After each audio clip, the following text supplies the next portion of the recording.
Hello students, तो आज हम पढ़ेंगे 8वीं कक्षा गणित का प्रश्नावली 3.1 जिसका प्रश्न क्रमांक 5 हल करेंगे। ठीक है, प्रश्न क्रमांक 5 है हमारा,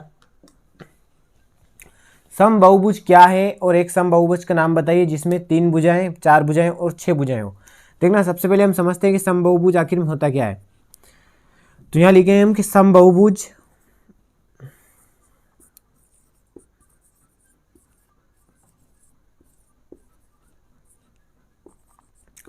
समबहुभुज में देखना ऐसा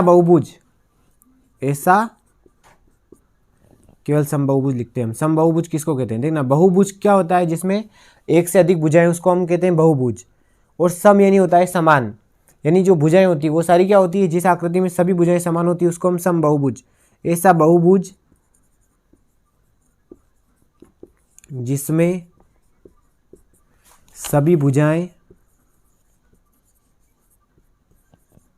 भुजाएं और जो कोण होते हैं उन बहुभुज के अंदर वो क्या होने चाहिए, समान होने चाहिए। ठीक है, ऐसा बहुभुज जो क्या होना चाहिए, जिसमें सभी, एक तो भुजाएं समान होनी चाहिए और कोण। देखना, भुजाएं अगर समान होगी तो कोण वैसे ही समान हो जाएंगे। अब एक समबहुभुज का नाम बताना है हमको। जैसे पहला वाला देखते हैं हम, 3 भुजाएं। क्या इसमें 3 भुजाएं दे रखी है, तो देखना 3 भुजाओं वालों को क्या कहेंगे हम। अगर कोई त्रिभुज मान लो जैसे 3 भुजाओं वाला बहुभुज है, ठीक है, और अगर इसकी सभी भुजाएं बराबर है तो इसमें हम इसको क्या कहेंगे, हम समबाहु त्रिभुज कहेंगे। क्या कहेंगे? समबाहु त्रिभुज।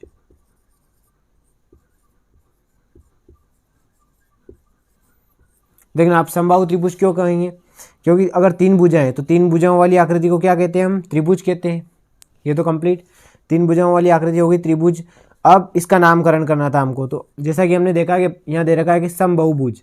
समबहुभुज मतलब इनकी जो भुजाएं वो सभी क्या है, समान भुजाएं। इसके अंदर ये तीनों जो भुजाएं क्या है, समान। तो देखना, समान का मतलब हो गया सम और बाहु का मतलब हो गया भुजा, मतलब जिसकी सभी भुजाएं क्या है, समान है, इसलिए समान भुजाओं वाला त्रिभुज। तो उसको क्या कहेंगे हम? समबाहु त्रिभुज। अब ऐसे ही मान लो दूसरा दे रखा है 4 भुजाएं। 4 भुजाएं, तो देखना 4 भुजाएं जिसके अंदर समान हो, अगर चारों भुजाएं समान होंगी तो ये क्या बनेगा, वर्ग बनेगा। ठीक है, जिसकी चारों भुजाएं समान होती है उसको हम या तो वर्ग भी कह सकते हैं या फिर कह सकते हैं समचतुर्भुज भी कह सकते हैं इसको, वर्ग या समचतुर्भुज।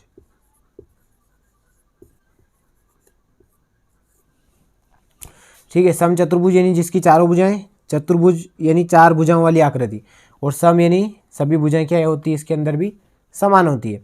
और वर्ग जो होता है, वर्ग भी की भी चारों भुजाएं समान और इसके चारों कोण समकोण यानी 90 डिग्री के, और ये भी क्या होते हैं, समान। अब 6 भुजाएं ले लेते हैं हम। 6 भुजाओं वाली आकृति क्या कहलाएगी? 6 भुजाओं वाला समबहुभुज क्या कहलाएगा, है ना। समबहुभुज बनाना है, सभी सम यानी सभी समान भुजाओं के बनाना है, जो भी बहुभुज बनाना है। तो मान लो अगर हम ये बनाए 6 भुजाओं वाली आकृति, अगर समान आकृति बनाए हम, तो ये बन गई 6 भुजाओं वाली आकृति। ठीक है, यहाँ हम डायरेक्ट बना रहे हैं, थोड़ी बहुत छोटी बड़ी बन सकती है, लेकिन जैसा कि प्रश्न में दे रखा है कि बहुभुज समबहुभुज यानी हमको समान ही बनाना है, 1 2 3 4 5 और 6। तो देखना 6 आकृति वाली आकृति बनी, जो बहुभुज बना वो 6 भुजाओं वाला है, तो इसका नाम क्या देंगे हम? समषढ़भुज। समषढ़भुज कहेंगे इसको। ठीक है, और इसके अंदर कितनी भुजाएं? इसके अंदर 6 भुजाएं हैं। तो इस प्रकार हमने समबहुभुज के बारे में पढ़ा, जिसमें सभी भुजाएं समान होती है। 3 भुजाएं अगर समान हो उसके अंदर तो उसको कहेंगे हम समबाहु त्रिभुज। 4 भुजाएं समान रहेगी तो उसको कहेंगे हम वर्ग भी कह सकते हैं और समचतुर्भुज भी कह सकते हैं। और जिसके अंदर 6 भुजाएं समान है, यानी 6 भुजाओं वाली आकृति जिसकी भुजाएं समान है, उसको समषढ़भुज कहेंगे। ठीक है, तो इस प्रकार हमारा प्रश्न क्रमांक 5 कंप्लीट हो चुका है। तो अब हम अगला प्रश्न हल करेंगे, प्रश्न क्रमांक 6, जो कि दिया हुआ है, निम्नलिखित आकृतियों में x कोण की माप ज्ञात कीजिए। देखना, जहाँ जहाँ भी x दिख रहा है उसका मान ज्ञात करना है हमको। तो सबसे पहले हम प्रश्न क्रमांक पहला देखेंगे, ये a वाला, इसको हल करेंगे। ठीक है, तो देखना यहाँ देखेंगे हम, इसमें चतुर्भुज दे रखा है ना। चतुर्भुज के 3 कोण दे रखे, एक दे रखा है 50 डिग्री, एक 130, 120 और एक दे रखा है x। तो हमको x कोण की माप ज्ञात करना है। यहाँ लिखेंगे हम, चूँकि एक चतुर्भुज के चारों कोणों का योग, चारों कोणों का योग 360 डिग्री होता है ना। चतुर्भुज के चारों कोणों का योग कितना होता है? 360 डिग्री। और ये 360 डिग्री क्यों होता है ये भी हमने पहले पढ़ लिया है। बहुभुज के कोणों का योग कैसे निकालते हैं, वो भुजाओं से, है ना। जिसकी भुजा n होती है, यानी n जिसमें 4 है, यानी 4 भुजाओं वाली आकृति बहुभुज। तो इसका योग कैसे करेंगे? तो इसका सूत्र जो कल इससे पहले हमने वीडियो में पढ़ा था, उसमें n-2 गुणा 180, n में से 2 जाएगा, यानी 4 में से 2 जाएंगे तो बचेंगे 2, और जब 2 का गुणा 180 में करेंगे तो कितने आ जाएंगे? 360। ठीक है, तो ये क्या पढ़ा था हमने? बहुभुज के कोणों का योग कैसे निकालते हैं। तो इस प्रकार हम किसी भी बहुभुज के कोणों का योग निकाल सकते हैं, ठीक है, अगर हमको याद नहीं भी हो तो। अब इसमें देखते हैं हम, इसमें क्या क्या दे रखे कोण। अगर चारों कोणों का योग 360 डिग्री है तो क्या करेंगे हम? चारों कोणों के बराबर 360 रख देंगे तो हमारे आंसर आ जाएंगे, ठीक है। यहाँ लिखेंगे हम, इसलिए कोण x प्लस 120 डिग्री प्लस 130, और यहाँ पे कितना है? 50, बराबर कितना हो जाएगा? 360। अब क्या करेंगे? कोण x ऐसा ही रह जाएगा और ये तीनों जुड़ जाएंगे। तो देखना 100 जोड़ लेते हैं हम, 0 0 और यहाँ से 0, तो ये 0 ही हो जाएगा। 5 3 8 और 2 10 का 0 हासिल का बचेगा 1 2 और 3, 300 डिग्री है ना, बराबर यहाँ पे कितना हो जाएगा? 360। और जब x का मान निकालना है तो क्या करेंगे? 300 को उधर भेजेंगे, दाएं पक्ष में पक्षांतरण करेंगे इसका, तो कोण x बराबर हो जाएगा 360, और 300 उधर जाएंगे तो माइनस के हो जाएंगे, माइनस के 300। जब 360 में से 300 जाएंगे तो बचेंगे 60। तो कोण x का जो मान आया वो कितना आ जाएगा? x, ये जो है x बराबर 60 डिग्री, ठीक है ना। तो इस प्रकार हमारा प्रश्न क्रमांक ए वाला जो है हल हो गया। इसका जो x का मान आया वो 60 डिग्री आ गया, ठीक है। ठीक है, अब हम अगला क्वेश्चन देखते हैं बी वाला, ठीक है, ये वाला। तो देखना इसमें भी देखेंगे तो 4 भुजाओं वाली आकृति चतुर्भुज ही बना हुआ है। इसके अंदर भी सेम प्रोसेस, इसमें भी चतुर्भुज के चारों कोणों को लिखना पड़ेगा हमको, चूंकि एक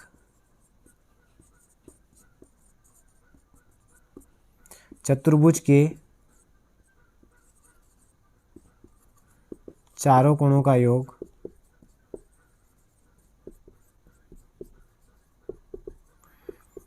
कितना होता है? 360 डिग्री होता है।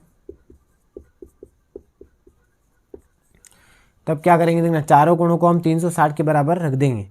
यहाँ देखेंगे हम कोण x प्लस 70 प्लस 60, और देखना यहाँ का कोण दिया हुआ नहीं है, तो हमको पता है यहाँ पे इधर समकोण बन रहा है, मतलब यहाँ पे भी कितना बनेगा? समकोण बनेगा। क्यों? क्योंकि एक सीधी रेखा पे बना कोण कितना होता है? 180 डिग्री, और समकोण जैसा कि हमको दिख रहा है, इसलिए हम इसको डायरेक्ट यहाँ पे 90 लिख देंगे,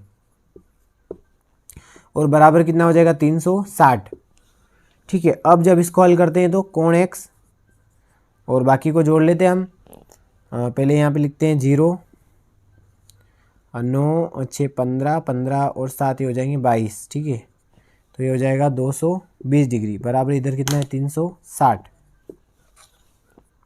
अब x का मान निकालना है, क्या करें? 220 को उधर भेज देंगे, तो ये हो जाएगा कोण x बराबर 360 माइनस 220, और इसको घटा लेंगे हम यहाँ से, 0 4 और 1, ठीक है। तो जो कोण बच रहा था हमारा x वाला, इसका मान कितना आ जाएगा? 140 डिग्री, ठीक है।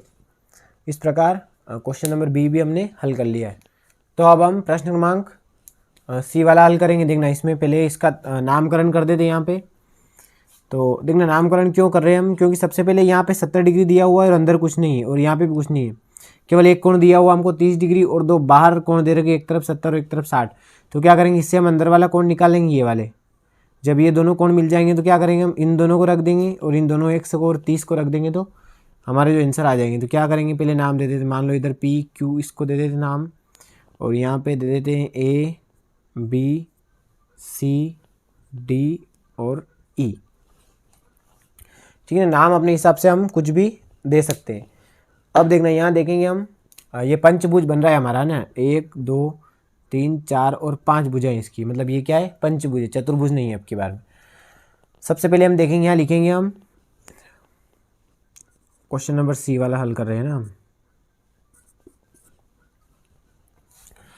देखना ये यहाँ पे 70 डिग्री दे रखा है, तो हमको ये अंदर वाला कोण निकालना है। क्या करेंगे, ये जो कोण है हम जानते हैं कि जो एक सीधी रेखा है इस पे जो बना कोण वो कितना होता है, 180 डिग्री का होता है। तो इधर 70 है, यानी 180 में से अगर हम 70 माइनस कर देंगे तो सामने वाला कोण आ जाएगा, ये वाला निकल जाएगा, ठीक है ना, ये वाला कोण आ जाएगा हमारे पास में।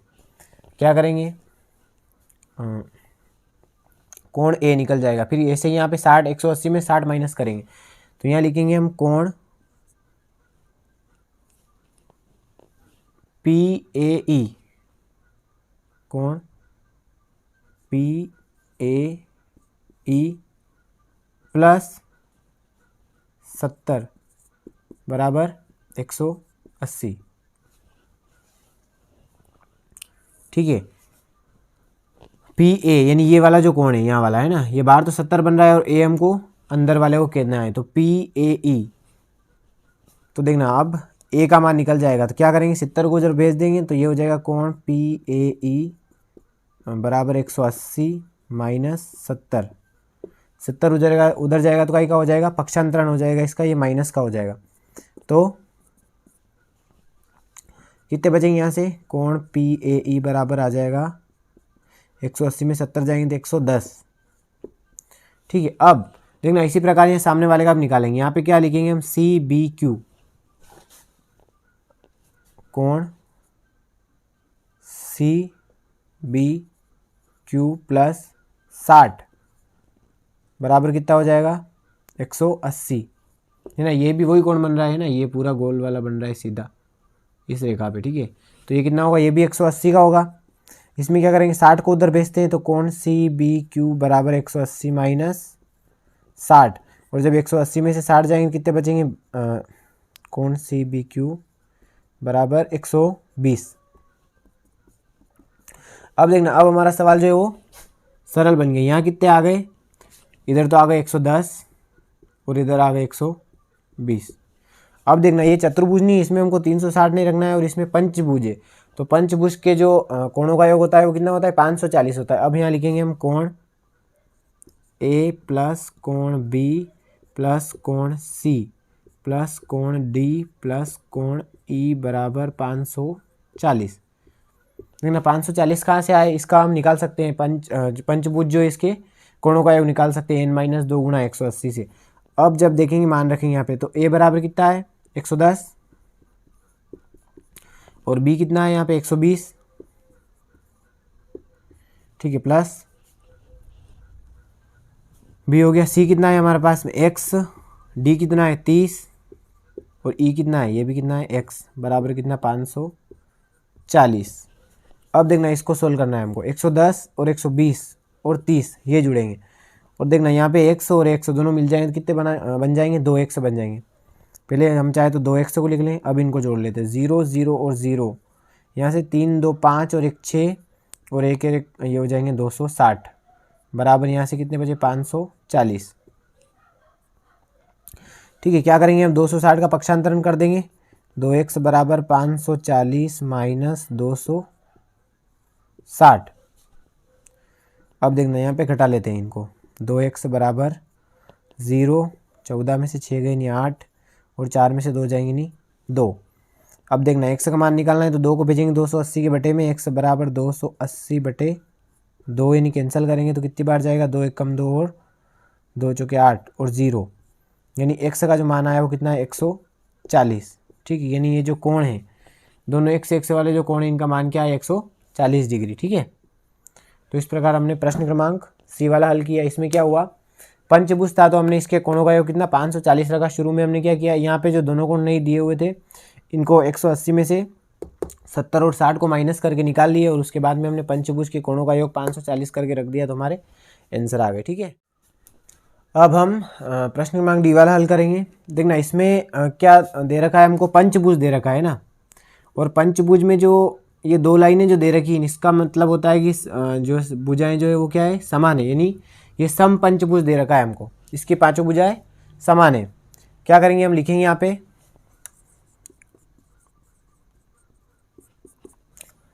पंचभुज में या दी गई आकृति पंचभुज है ना, पंचभुज में देखना एक्स कोण की माप ज्ञात करना है हमको, और हमको पता है कि मान लो अगर इसके पांचों भुजाएं समान है तो इसके सभी कोण भी क्या होंगे, समान होंगे। इसलिए क्या करेंगे, हम पांचों कोणों को समान लिख देंगे, कोण x प्लस कोण x प्लस कोण x प्लस कोण x प्लस कोण x। ठीक है, 1 2 3 4 और 5, पांचों कोण क्या है, समान है, और इसके कोणों का योग कितना होता है, 540 डिग्री। अब क्या करेंगे, कितने हो गए, 5 कोण x हो गए, 5 कोण x बराबर 540। क्या करेंगे, 5 को बटे में भेज देंगे कोण x निकालने के लिए, तो 540 और बटे में जाएंगे 5, और जब कैंसिल होगा तो 5 एकम 5 और 0 और 5 बटे 40, यानी x का जो मान आया वो कितना आ गया हमारे पास में, 108 डिग्री। ठीक है, 108 डिग्री ये आ गई हमारे पास में x कोण की माप। तो इस प्रकार हमने इस प्रश्न को भी हल कर लिया है। 540 कहाँ से आया, अगर हम ये देखें तो हमको पता है, देखना जैसे कि हमने इससे पहले वाली वीडियो में सोल्व किया था, n-2 गुणा 180, ये क्या होता है, बहुभुज के कोणों का योग। बहुभुज में कौन सा भी बहुभुज हो सकता है जिसकी भुजाएं दी हुई हो, और यहाँ पे n बराबर कितनी है, क्या है, भुजाएं, तो यहाँ पे n बराबर 5 है पंचभुज की। तो क्या करेंगे, n की जगह अगर हम 5 रख के -2 करके अगर 180 का गुणा कर दे उसके अंदर, तो 5 में से 2 जाएंगे यानी 3, और 3 गुणा 180 यानी 18 होंगे 54, और ये हो जाएंगे 540। ठीक है, ये 540 इस प्रकार आए। 540 कहाँ से लिखे हमने, कि ये जो है बहुभुज के कोणों का योग इस प्रकार निकालते हैं हम, तो पंचभुज के कोणों का योग कितना होता है, 540 होता है। ठीक है, इस प्रकार हमने प्रश्न क्रमांक 5 और 6 हल कर लिया है। तो समझ में आया होगा आपको, अगर समझ में आया तो लाइक करें, शेयर करें, सब्सक्राइब करें, और इसका स्क्रीनशॉट भी ले लें, और अगर कोई डाउट हो तो वो कमेंट्स में ज़रूर बताएं। ठीक है, फिर मिलते हैं अगली वीडियो में, धन्यवाद।